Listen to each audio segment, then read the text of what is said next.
Yan atin pong ilalive yung interview kay BBM.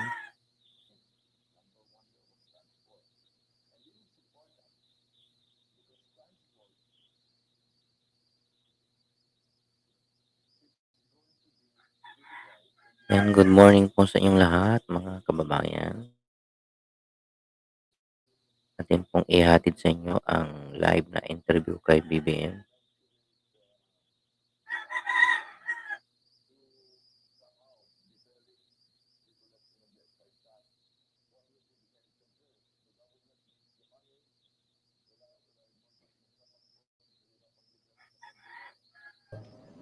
The government needs the money. Pero kung talagang makikita naman, may ano naman yan eh. Pag sinabi mo, tanggalin natin yung excise tax, Ating bawasan natin yung bagong excise presidente, tax. Ano yung magiging effect? ang 17 Doon talaga presidente bang po. worth it ba na mawala yung pondo o yung income ng gobyerno?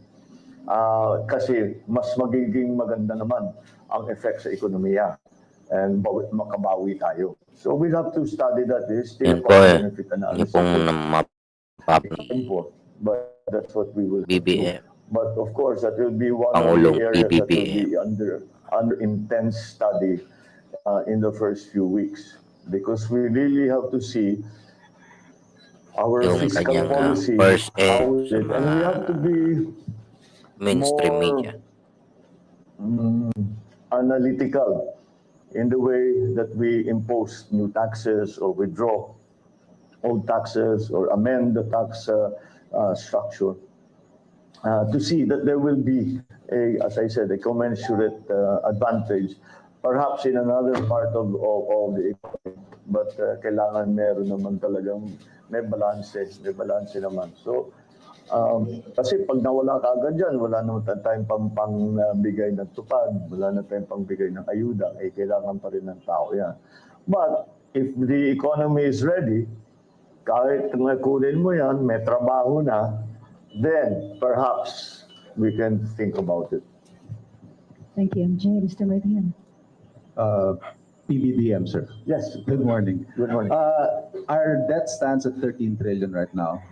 May pinropose po ang Department of Finance na fiscal consolidation plan that Correct. details measures for revenue generation para matugunan tong utang na to. It includes deferment of personal income tax reduction, limiting VAT exemptions, and excise tax. Where do you stand on these tax measures?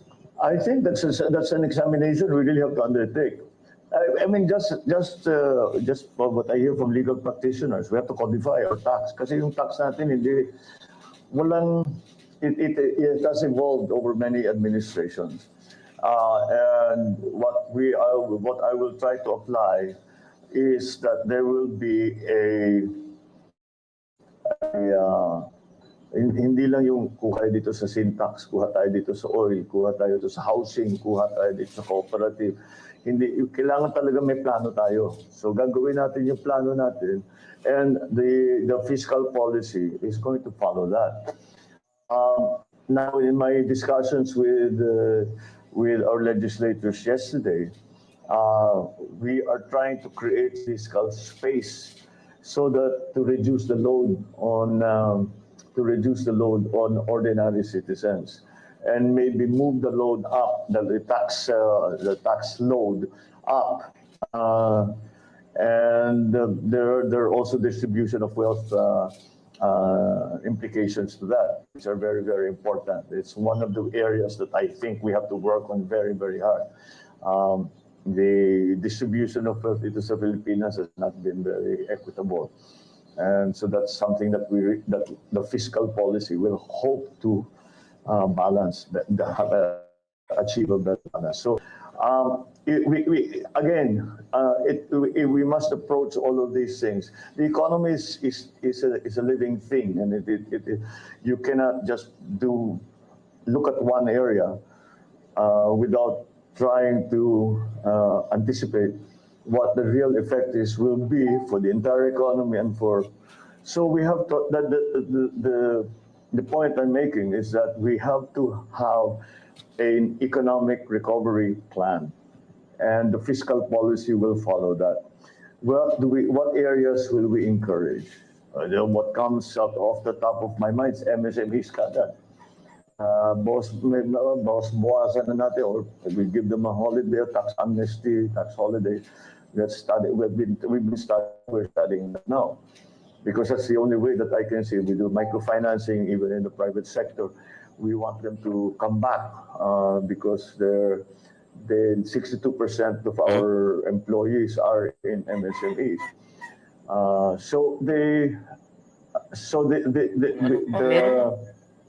The agriculture also. Yung ating ayuda, the fertilizer Puntahan that mo we siya, buy, nandiyan ang urea, is meron po. petroleum-based in terms of pricing, and it's imported. And it has gotten to such a severe situation that there are farmers now who just don't plant. See, if urea at what? 1,000 pesos. Sabi nga, hindi naman kami kikita eh. So, huwag na lang. We'll do something else. Mangingisda lang kami, or we'll do something else. And that doesn't bode well for our plans for developing agriculture. So, whatever fiscal policy is going to be, whatever changes in fiscal policy that we are going to undertake, it will have to come, we have to examine it we have to think it through properly. So, yung mga pabigla-bigla na tinataas, binababa, hindi natin magagawa yun. Dahil kung gawin natin yan, it will, if there are too many moving parts, we cannot anticipate what happens. So, we have to be careful. And there are many variables. Move the variables one by one. Huwag mong sasabay-sabay, kasi then you don't know what's happening. You just follow, I guess, a scientific method. So my approach to the fiscal policy, first, is to codify it, to make it simpler, to make it more understandable, number one. Secondly, is to reduce as much of the tax collections from those who are suffering from the pandemic, the effects of the pandemic.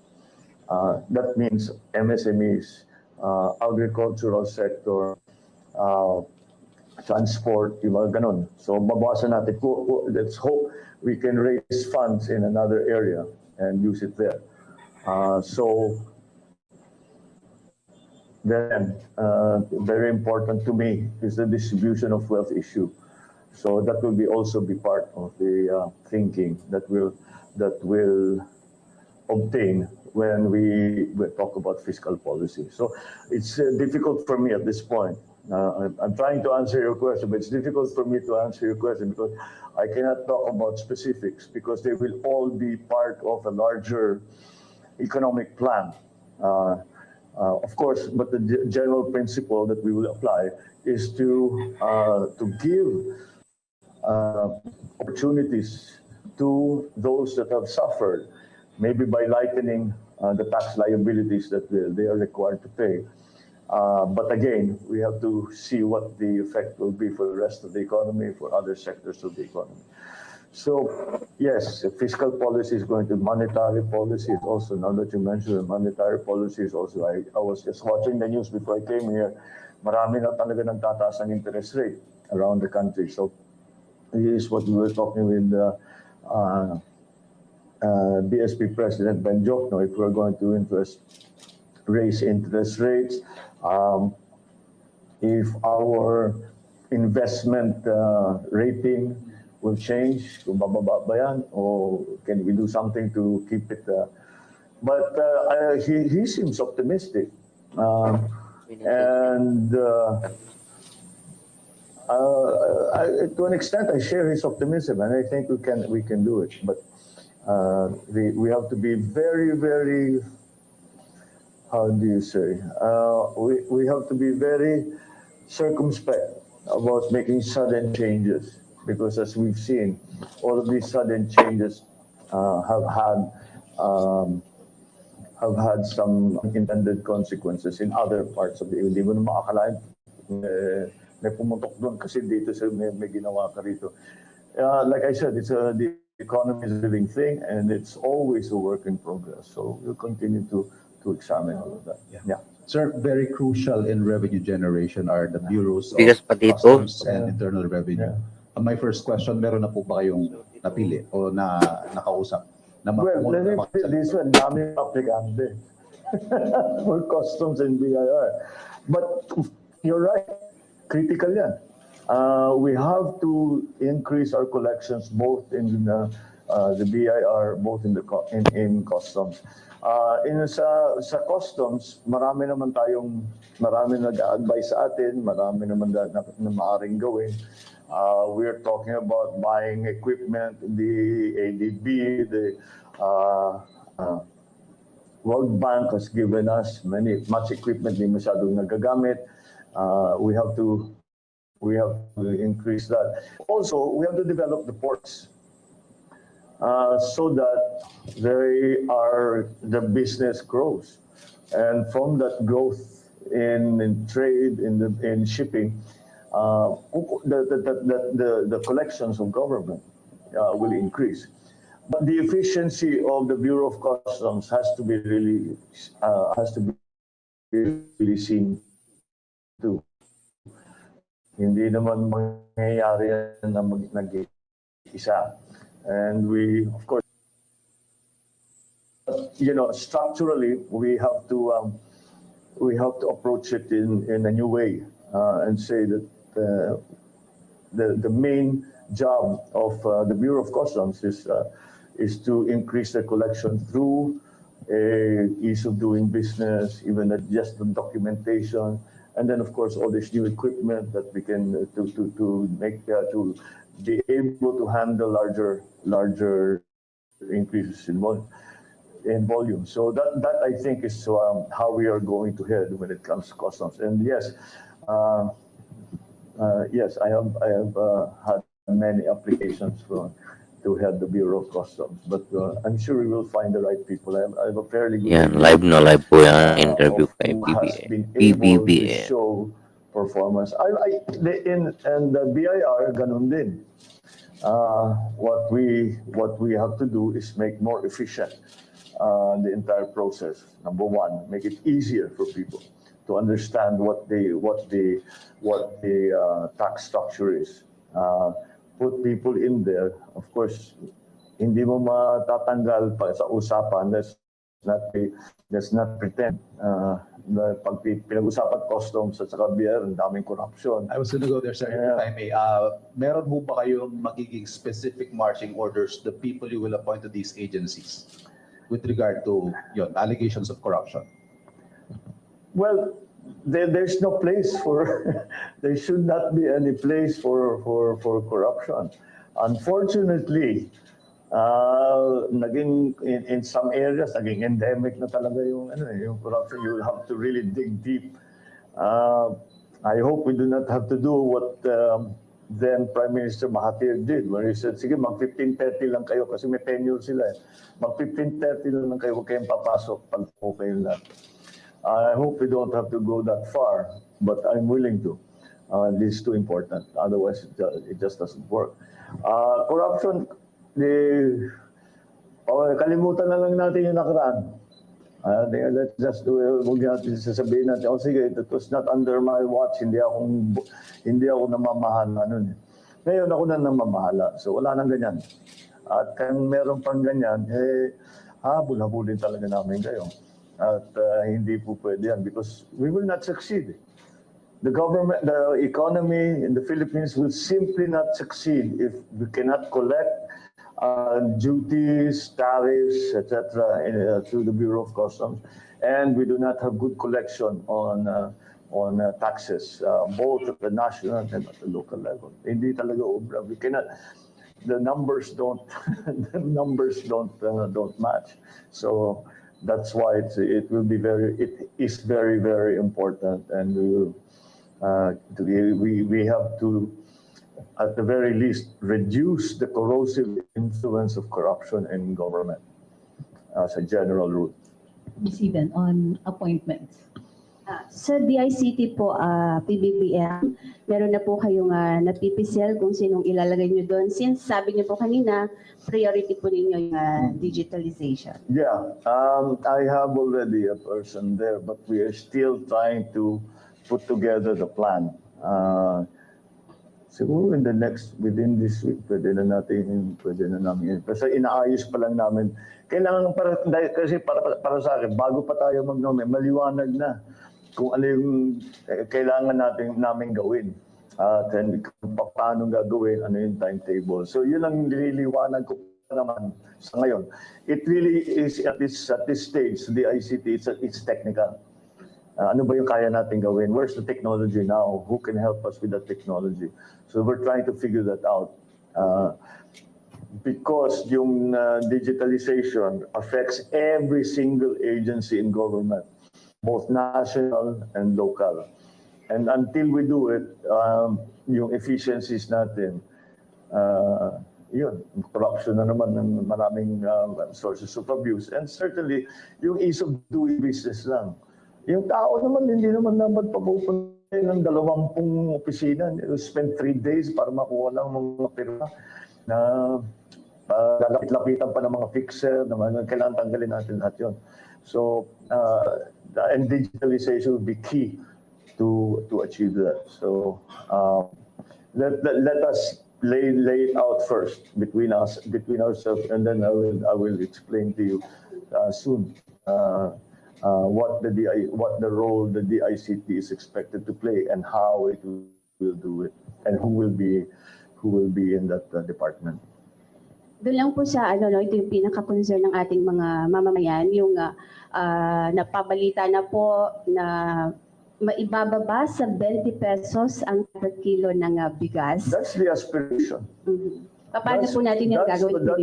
Ibubuhin natin yung value chain na pinag-uusapan ko sa Kausap ko na yung mga ibang trader. Baka pwede nating i-hold ng ilang buwan yung presyo ngayon. I think we'll be able to do it as a first step. But in the long term, we really have to fix our value chain. That's the only way. Ngayon, ang nagiging problema, one of the problems that is popping up in agriculture, yung edad ng ating mga magsasaka. I'm sure you've all seen the statistics, it's 56, 57, but that's not the good number, that's too high a number. And unfortunately, ang mga farmer mismo nagsasabi sa kanilang mga anak, huwag kang mag-farming, ang hirap ng buhay na ito. Mag-aral na lang kayo, magtrabaho kayo sa opisina. Kaya kami naghihirap dito para hindi nyo na kailangan gawin ito. And that's why young people are not coming into agriculture. Now, how do we change that? We must employ new technologies. It has to be industrial farming. It has to be, we have dami naman bago. Especially with the advent of global warming. Nakita niyo ba itong taon na ito? Naintindihan niyo ba yung weather? Kung kailan yung tag-araw, kailan yung tag-ulan. Sinasabi ng pag-asa sa atin, tag-araw ngayon, pero panay naman ang ulan. Sinasabi nila, tag-ulan na, hindi naman umuulan. So, talagang masyado na magulo. That's why we need high-tech solutions. And that will bring younger people in. Because we're not talking anymore about traditional farming only. Of course, you will still have to put seeds into the ground. But marami ng bagong technologies that are developed by younger people. And so they can get involved in agriculture again. Like I said, COVID changed everything. We cannot depend on the old system. We cannot depend on on business as usual. That would be a disaster. The pre-pandemic world is never coming back. That is a hard truth that we all have to accept. And what's coming is something that we don't quite know yet, but it's beginning to show what that will be. So in terms of agriculture, we have to move with the times, and we have to be very open to new strategies, new technologies, new techniques. not only in the actual technical part of agriculture, but also in the organization of our agricultural community and our agricultural sector. So yeah, that's something that we have to deal with. So if the aspiration is 20 pesos, I don't know. I think if we work very hard at it, baka maabot natin yun. When? Oh boy, pag nabuo yung ating tinatawag na value chain, we have to do research and development. Marami naman tayong magaling eh. We have to do research and development, find the new varieties, find the new techniques. With the price of fertilizer getting so high, ano mga alternatives natin, organic, etc. And how do we mass produce that? That's enough. And then we have to bring all these new technologies to the farmer, and we have to teach them how to best take advantage of all of the things that we have discovered. We have to find new ways of production. And agriculture naman pinag-uusapan, hindi lang bigas yan eh. Hindi lang crops yan eh. Fisheries yan at saka livestock. So lahat yan kailangan natin tignan. And in mind, you should always keep in mind, there must be sufficient food supply. Kailangan may sapat na bigas, kasi yan ang ating we have to also look at protein. Siyempre, livestock, fisheries. Hindi lang naman iisa yan. So, that has to be developed. Now, the good thing about that is that for the Philippines, we don't have to reinvent the wheel. Marami naman tayong pupuntahan na magtaturo tayo. Ang nasakit lang dyan is these are the people that studied in UPLB. Na ngayon pupunta na, paano ba yung pinakabago, pinakamaganda? Ayan yung mga nasa IRI noon, nasa field rice, bumalik na, umuwi na, and they're making a success of agriculture. But, whatever it takes, we will do it. Thank you, Ms. Eden.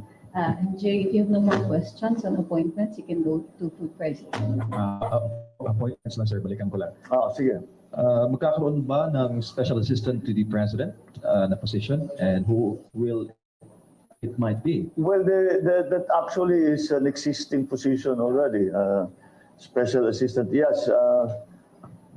Well, I suppose we can already, we've asked Congressman Anton Lagdameo to fill that position. Yeah, because it's very sensitive and very important in the sense that we have we've known each other since he was a child. Hindi na ako child noon, pero since he was young. So he knows me very well. He has been with us, working with me for 10 years, mga ganon. So in terms of the working relationship, and then, between the two of us, siguro we've already found the modus vivendi. So that should be an easy.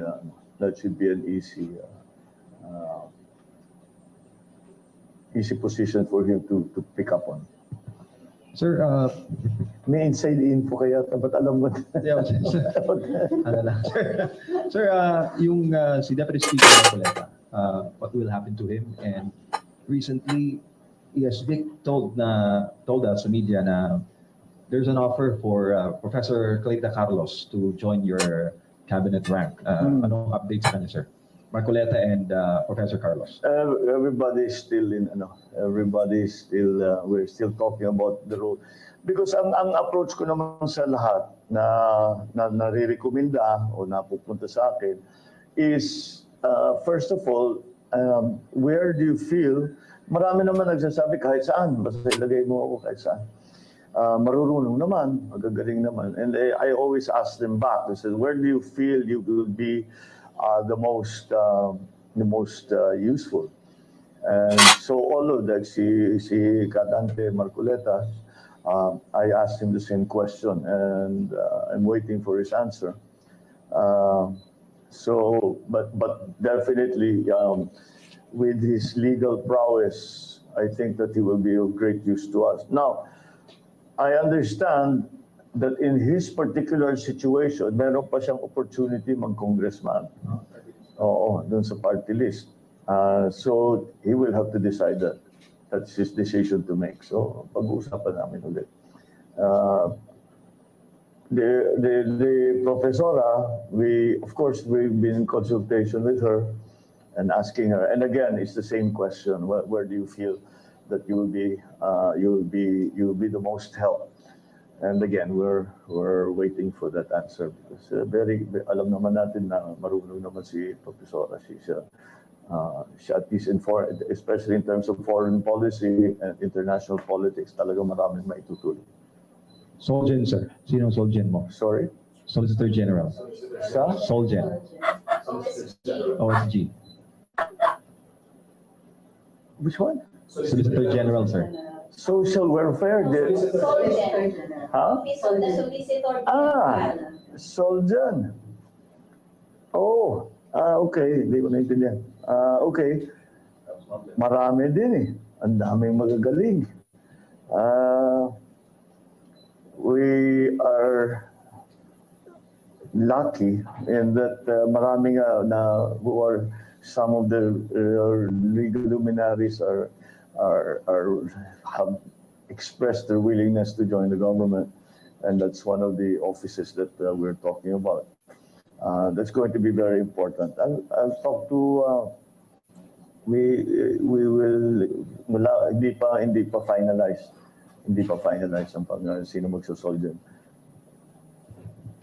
Do you have a question on food prices? Matapos na tayo. Okay. Isa ho sa mga immediate problema nga harapin ng inyong administrasyon ay ang sinasabing food crisis ng Department of Agriculture. In fact, just this week, laman po ng balita yung kakulangan sa patatas. And then, ang sabi ng Philippine Chamber of Agriculture and Food, maaring last quarter po ng taong ito ay maramdaman natin ng husto itong food shortage dahil sa taas ng presyo ng fertilizer, farm inputs, mataas na presyo ng trigo. Ano ho ang inyong mga concrete plans para masiguro ang sapat at abot kayang pagkain sa lahat ng Pilipino? We have to just increase production and baka mapilitan pa rin tayo mag-import. The importation was forced on us. Because our production, the problem is that the production was not sufficient.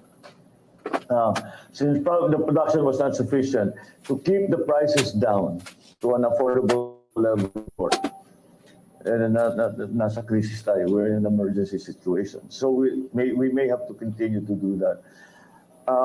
But in my view, not only for import substitution, I think we really have to help the agricultural sector. In the immediate future, yung mga inputs, kailangan natin tignan what can the government do to support the inputs. The biggest component now is urea. And again, exactly as you mentioned, 2,000 pesos, hindi nila kaya talaga. So maybe there is a way that we can come to an agreement with some other countries, not to buy in bulk or to somehow defer payment, all of these things that we will have to do because it's a crisis. So we have to bring down the price of inputs if we are going to increase production. But we cannot just look at, again, business as usual. We have to really find new ways of growing food. We have to find new ways for the livestock. We have to find new ways of fisheries, both coastal and inland. There are many opportunities there. So I think that's something that we must pursue. But again, as I told you, in the immediate future, we have to support the farmers, and the problems with the inputs now, we cannot change immediately. But immediately, what we can do, as I said, is to find sourcing of the inputs that, again, we'll have to import. I mean, it hurts to say it. It hurts to think it, but we are in an emergency. Napabayaan talagang agri. May pondo po ba tayo para sa pag-aangkat? Sa pag-aangkat? Focus sa kanin. I think we'll be able. I think we'll be able to do it. Hindi naging maliit na bagay yung gera sa Ukraine. Because doon tayo hindi yung wheat na sinasabi, hindi yan yung hindi yung problema yung para sa tinapay, yung wheat sa feeds. Yun ang nagiging problema natin. So these are events that are completely beyond our control. So we have to find other ways. So can we import somewhere else? Can we make an arrangement somewhere else? Like we did with oil in the 70s. Nakiusap natin yung mga oil producers and sinabi natin, bigyan nyo naman kami ng magandang option. And we will have to do that in the meantime for the agricultural inputs.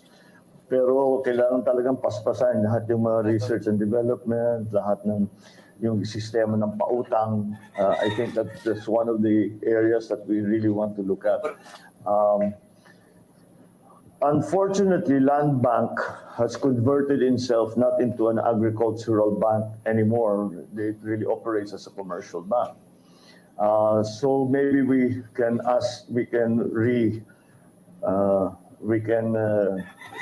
return those lending institutions that are supposed to be supportive of the agricultural industry, supportive of farmers, back to its original brief. Na kung saan naman napunta. We have to return many of the functions of agencies in government to what they are supposed to be, but they have turned into something else. Like NFA was never formed to import, quite the contrary. NFA was formed to stabilize prices. Wag lang yung And sana ibalik natin doon. But again, I don't want to sugarcoat the problem. The problem is serious. It will take, in the immediate future, I think we will be able to find palliatives, yung para naman makatulong lang tayo for now. But those cannot be the solutions, the long-term solutions. We have to find long-term solutions. There's nothing more. We have to go back to I know I keep saying the phrase, but that really is where we're headed, is the value chain of agriculture. From the very beginning of it, to production, to processing, to mechanization, to credit, all the way to retail. We have the basic elements in place. We just have to return everyone back to what their function is what function is needed by the agricultural sector for them. President. Sir, what about how do you intend po to resolve the high prices of petroleum products? Are you planning to buy back Petron? Sinasabi po ni Mr. Ramon Ang, willing naman siyang ibenta ulit yung Petron under your administration. And then yung OPSF, ano po ang inyong plano? Ibalik ba yun? Well, first of all, we cannot control prices. This is the nub of the problem. It's beyond us. Hindi tayo price giver, price taker tayo sa oil market. So, kung ano ang mangyari, when OPEC decides to do one thing, OPEC decides to do something, we just have to accept it and we just have to take it. What we did, RTRPH TV. Hello po. Actually, I was part of the effort. Was when the 1973 oil crisis hit. What we tried to do was to make more beneficial arrangements. Like I remember, I was sent on a mission by my father, together with then Secretary Velasco of Energy, and discussed with Saudi Arabia and all the Baba mo other yung bahay mo, producing countries that we buy RTRP. oil from, to lengthen the payback period from, I think it was 90 days to 180 Baka hindi ka pa days. And we nakathumbs were up, able to mag-thumbs manage up that. ka muna. Medyo talagang Pakisubscribe na naging rin mas si maganda host. ang sitwasyon because also we were very worried at that time of our foreign reserves. So that helped very much in the situation, in the management of the oil crisis in 1973. I think that we can also consider what is happening now as another oil crisis. And that's why we will see if we can do that. Marami naman tayong kaibigan na siguro naman handang tumulong. At I think that the relationship that has been formed with countries in the Middle East, oil producers in the Middle East, by our OFWs, will help us because meron na silang experience sa Pilipino at marami na tayong, we have many dealings already with them. Maybe we can open these negotiations. And on the ground here, again, I was at the very beginning when, even before Ukraine, we were watching the oil and gas prices just going up and up and up and up. And I proposed, I said, why do we not subsidize the importation of all energy products? And we did the numbers, and the truth of the matter is we cannot afford. We cannot do that. So we have to choose the sectors. I've mentioned transport before. Is one because it's the first hit, but of course, you know, pag pinag-usapan na si presyo ng langis ay naapektuhan lahat. Ganun po ba? Yan. We just Salamat, have to salamat. choose the areas that we can support, that we can afford to support. Because of course, we'd like to support all of them, but we, as I Yan, said, kita we cannot ng afford it. So we will tatlong try to banana. find different ways, a more focused approach. Doon sa mga talagang na malaki ang component ng kanilang cost of doing business, malaki ang component ng presyo ng langis. Pagkatapos nitong Iba-iba naman live, yan sa iba't ibang sektor. And then also there's a time element to all of this na yung iba tinamaan na kaagad. Yung iba baka 6 months down the road pa, baka meron pa tayong sa kanan natin, huwag na muna natin i-prioritize yun. Dito na muna tayo sa tinamaan. salamat. So, and then, Pag-support, kasama dyan sa analysis na yan, sino ba talaga yung kailangan natin para buhayin natin ang ekonomiya. Pag kumamayang gabi, mag-focus din ipi-flex tayo doon. kita. Doon tayo tutulong para bumulusok ang economic activity doon sa area para matulungan ang ating economic recovery. Right. This is our last round. We have time for only 2 more questions. Oh. Mr. That was Malapit fast. na rin matapos yung interview Stay natin, ni sir. PBBM. If you want. Sir, sa kuryente, ERC Chair De Banadera nagsuggest na tanggalin daw sana po ninyo ang 12% VAT on the generation charge at ang buwisan is yung distribution charge lang para bumaba po yung singil sa kuryente. Your thoughts on that, sir? That's one of the things we're looking at. Meron talagang pwedeng Salamat, in RTRP. even on the spot market, in the transmission charge, there are areas that pwede pa nating ibaba. So After nitong live, I've been talking to some of the producers, the tatlo yung didikit sa sa'yo, energy ha? production side natin. Willing naman sila. Naintindihan naman nila that this is an emergency Thank you for situation. always support. And of course, you mentioned now the ERC. We have to be very strict in enforcing IPIRA. But beyond that, we also have to look at possible amendments to IPIRA. Dahil medyo na-outdated na yung ibang provisions sa IPIRA. Kasi nagbago na yung sistema. Just the division between production and distribution. That was, IPIRA was supposed to take care of that. Pero iba yung nangyari. So we have to look into that law. But yeah, meron kaming nakikita, baka kami makuha dito, baka kami makuha riyan, baka kami makuha dito para ibaba kagad ang presyo ng gasolina, ng crudo, ng gas. It's the problem is kasi ang production side naman natin when it comes to energy, it's more or less in line with the rest of the world.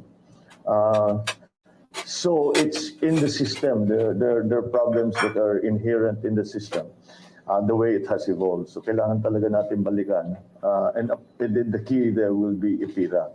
And we already have a team doing just that, looking to see where we can reduce the price of petroleum goods, number one. And what changes we have to make in terms of legislation, in terms of policy, to make the whole system more efficient, despite the fact that the prices of oil keep going up. We may there is the other issue when it comes to energy, in that we have made commitments internationally to reduce our dependence on, first of all, coal, and to replace it with renewables. But when we first tried to do that, right after COP26, if you remember, the whole world tried to do it, wala palang kapalit yung coal. Hindi pa ready yung renewables. So, tignan natin yun. We have to also determine the mix of renewables. The renewables to traditional. Diyan na pumapasok ang usapan ng nuclear. Because if you look at statistics, look at it, tanggalin muna natin yung mga politika. Tingnan natin talaga ang data. Nuclear remains to be the cleanest and cheapest way to produce energy. The problem is that the lead time for any power plant, not only nuclear, is minimum yata 5 years. So matagal yan. So in the transition, we have to find another source, a cleaner source of energy. So maybe gas will be the transition. And yung gas is cleaner than coal. It is as clean as it's going to get. But until we are able to sufficiently increase our power production through renewables, we have to find the pantawid from purely traditional to the new mix of renewables and traditional. So energy is hard. Talaga, ako aminin ko sa inyo, energy is hard. We really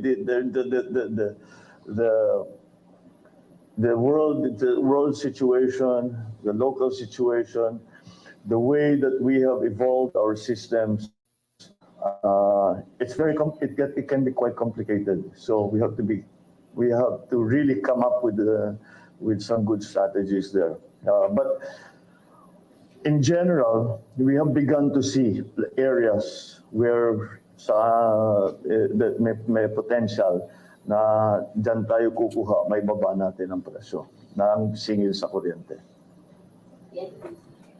Okay? Last question, Ivan. Yeah, sir, on foreign policy. Okay. Yung may patuloy po mga reports ng incursions, even spying sa internal waters ng Pilipinas. Ano ho ang magiging position ninyo with regard to asserting our sovereignty in the region?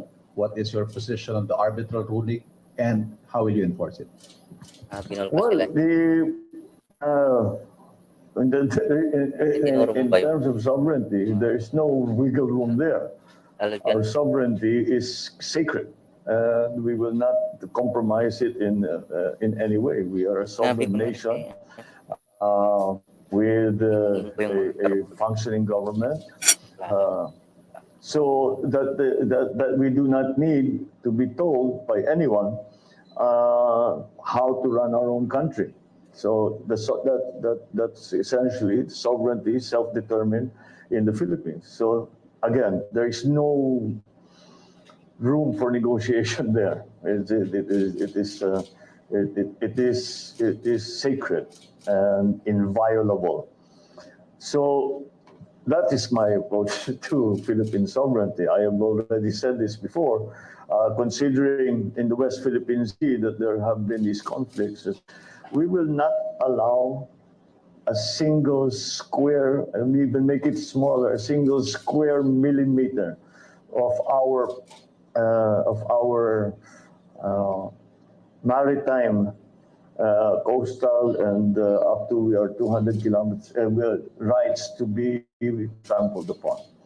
And how do we do this? We strengthen our. Well, we're talking when there's not traits around it. We're talking about China. And how do we do that? We talk to China consistently with a firm voice. And we say that hindi naman natin pwedeng girahin. At ang gusto ba natin gawin, manggigera pa tayo ngayon, papasok pa tayo sa gera. That's the last thing we need right now. So we have to continue to discuss with them the conflicting claims that we have with China and that China has with other members of ASEAN. And I think ASEAN is still going to be a very critical part of that discussion, of that. But nonetheless, we also have to continue to pursue bilateral contact and communication with China. In fact, this is what I mentioned when I spoke to President Xi. When he called me to congratulate me on winning the election. I immediately went and I said that we have to continue to talk about this. We cannot be allowed to. This cannot be allowed to fester and to become more severe in terms of a problem between our two countries. So that's why in foreign policy, the Americans now, of course, have a very strong global interest, strategic interest in the region with the rise of China and their view that the West Philippine Sea is a critical part of the trade routes, which it is. And that's why it's so important, trade routes for shipping in the region. So we are a small player amongst very large giants in terms of geopolitics. So we have to ply our own way. I've said it before, I'll say it again. I do not subscribe to the old thinking of the Cold War, where we had the spheres of influence, where you were under the Soviet Union or you were under the United States. I think that we have to find an independent foreign policy where we are friends with everyone. It's the only way. The closest part of China to my province, Ilocos Norte, is 600 kilometers away. We have to be good neighbors, and we ask them to be good neighbors to us. It is of mutual benefit to our countries. Now, the role that the United States is going to play, well, we define that role very simply. It comes from our traditional relationship with the United States, which has been very strong and very advantageous to both of us, both the United States and the Philippines, over the past 100 or so years. So it is that's how we define that. So we must maintain that balance. I think we are not. I don't think we are the only country that's having to do that. And again, the partnerships that we make within the region, ASEANs primarily, are going to be of critical importance when it comes to that. So we have to make those. As I told the ambassadors when they came, not only economically but geopolitically, as we emerge from the pandemic and the crisis that it brought, we have to form alliances and partnerships because no country can do this, can recover or can change foreign policy on their own. can change the geopolitical situation on their own. And that's why we have to forge partnerships. And those are the partnerships that will keep things stable. And that's my belief and that's my approach. Last na lang po yung arbitral ruling. Arbitral ruling, patuloy po ba natin to igigit? Ay, hindi na natin. Nasa atin na yung arbitral ruling. So we will, of course, we have a very important ruling in our favor, and we will use it to continue to assert our territorial rights. It's not a claim; it is already our territorial right, and that is what the arbitral ruling can do to us. Ma'am, We have last. 10 minutes. Like, you want to start? Sir, may request kasi ang ating mga kababayan nanonood. Meron daw po ba kayong mensahe sa kay President Duterte na inyo pong papalitan sa pwesto, sir? Well, yung mga pinapag-usapan namin, bago pa nag-eleksyon, ay sinasabi niya, basta itong mga bagay na ito, ituloy mo. Please, that is the request that it's so important to him. And it's still, siyempre, yung kanyang priority has always been anti-drug problem. And of course, you have to... Sir, sorry, when did this meeting take place, if I may?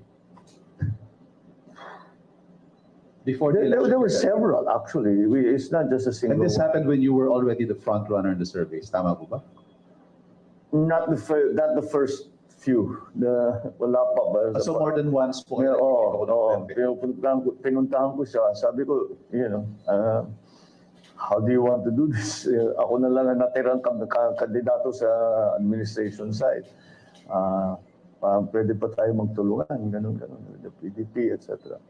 Anyway, that was but ang kanya, sinasabi niya, the one thing that he was very assertive about was that ituloy mo yung anti-drug syndicate na sinimulan ko. Do it your own way. He really said that. Do it your own way. Palitan mo, gawin mo yung gusto, pero wag mong iiwanan yan dahil kawawa ang kabataan natin. Talagang nasisira ang mga buhay nila. So that I fully appreciate what he said. And of course, the drug problem in the country continues to be a problem, and so we must continue to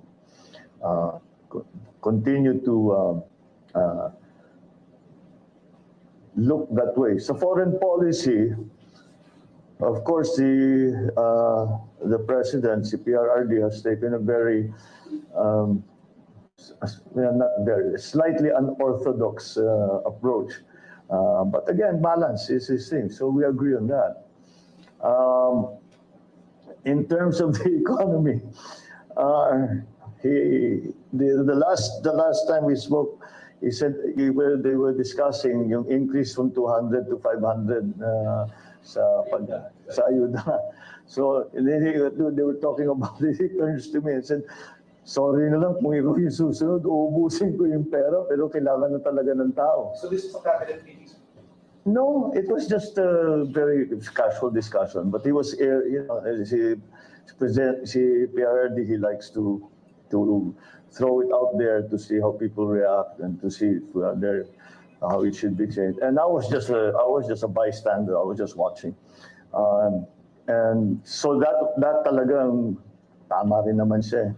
I don't think he had the choice na talagang kailangan pa rin ng tao, kawawa masyadong tao. So those were the areas that we specifically spoke about. Yeah, so that's... Will he play a role in your government, sir? I'm sorry? Will he play a role in your government? If he wants to. Drug czar or the drug czar, something like that. If he wants to. So it's a standing offer from the president-elect? No, he has not. We have not talked about it. But I'm open to anyone who is able to help in the government. So matagal na kaming magkaibigan ni PRRD, nung mayor siya pa, long time ago. So I'm sure if he wants to play a part, sasabihin naman niya sa akin. Certainly open to all of that. Sir, what about other presidential calls po? Nag-reach out na ba sa inyo? Open ba yung inyong administration sa mga nakilaban ninyo na mabigyan ng position? Competent Marami na. Meron nga yung sinasabi, meron mga, hindi ko na nababanggitin kung sino, pero ilan dyan nagsabi, lumabang kami sa inyo, siguro wala na kaming pag-asa dyan sa gobyerno. Sabi, hindi, politika lang yan. trabaho na tayo. Okay lang yun. For me, that's part of it. And that's finished. The people have spoken. The decision has made. So let's work on that basis. And again, ang ating criterion talaga sa kukunin namin, kung sino yung marunong, sino yung magaling doon sa area na yun, at handang tumulong. What else do you need? Yan, di ba? And I was right before when I said one of the hardest parts of picking these experts and yung pinakamagaling is that because they are successful, maganda na yung buhay nila eh. Sabihin, pumasok ka sa politika, ang gulo-gulo ng politika. But ang dami talagang willing dahil Pilipino sila. Nagmamahal sila sa Pilipinas. Maraming salamat rin. Thank you. Eden, MJ, Ivan. Maraming Thank you. salamat Thank you, po PDD. sa- Thank you, Secretary Prisky. Ano yan? Ano yan? Alison the Comisalis on our anchor, and syempre, I myself,